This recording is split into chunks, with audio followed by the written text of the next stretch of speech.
అంటే పేపర్ విధానం రాంగ్ అంటారా, లేదంటే పేపర్ కరెక్షన్ వాల్యుయేషన్ అంటే మీరు పేపర్ కరెక్షన్లో రాంగ్ చేశారు? ఎందుకంటే పేపర్ కరెక్షన్ అనేది చాలా మేధావులు కావచ్చు, ప్రొఫెసర్లు కావచ్చు, వీళ్ళనే పెడతారు ఎవరైనా. ఎందుకంటే గ్రూప్ 1 అంటే మామూలు విషయం కాదు. కాబోయే రాష్ట్రాన్ని అట్లాగే దేశాన్ని కూడా ప్రభావితం చేసేటువంటి కలెక్టర్లు. అవును. సో వాళ్ళ విషయంలో ఇట్లాంటి అవకతవకలు జరగడానికి ఆస్కారం ఉందంటారా? అసలు వీళ్ళు పేపర్ వాల్యుయేషన్ ఎవరితో చేయించారు అంటే డిగ్రీ కాలేజ్ లెక్చర్లతో చేయించారు. యూనివర్సిటీ ప్రొఫెసర్లు కాదు, యూనివర్సిటీ ప్రొఫెసర్లు కాదు వాళ్ళు ఓన్లీ జేఎల్గా ఉద్యోగం పొంది డిఎల్గా ప్రమోషన్ పొందిన వాళ్ళు. జేఎల్ వచ్చి డిఎల్గా ప్రమోషన్ పొందినటువంటి వాళ్ళతోనే దిద్దిచ్చారు. వాళ్ళు నిజంగా వాళ్ళు ఎగ్జామ్ రాసి తెలుగు మీడియంలో రాసి ఇంగ్లీష్ మీడియం పేపర్లు దిద్దారు. వాళ్ళకి ఇంగ్లీష్ సరిగా అర్థం కాక రైటింగ్ చూసి మార్కులు వేసారా, కంటెంట్ చూసి వేసారా, కాన్సెప్ట్ చూసారా అంటే ఏం అర్థం కానికో పరిస్థితి. మొత్తంగా వాల్యుయేషన్ అంతా గందరగోళమే.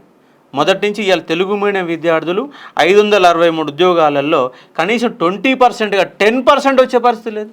ఎందుకు ఇప్పుడు తెలుగు మీడియం స్టూడెంట్స్ విషయమే ఎందుకు తెర మీదకి వస్తుంది?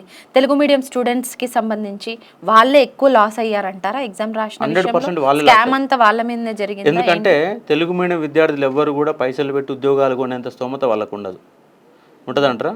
గవర్నమెంట్ బలే పోయినోడు కనీసం వాడికి హాస్టల్ ఫీజు కట్టుకోవడమే కష్టంగా ఉన్నోడు కోట్ల రూపాయలు కట్టి ఉద్యోగం కొంటాడా?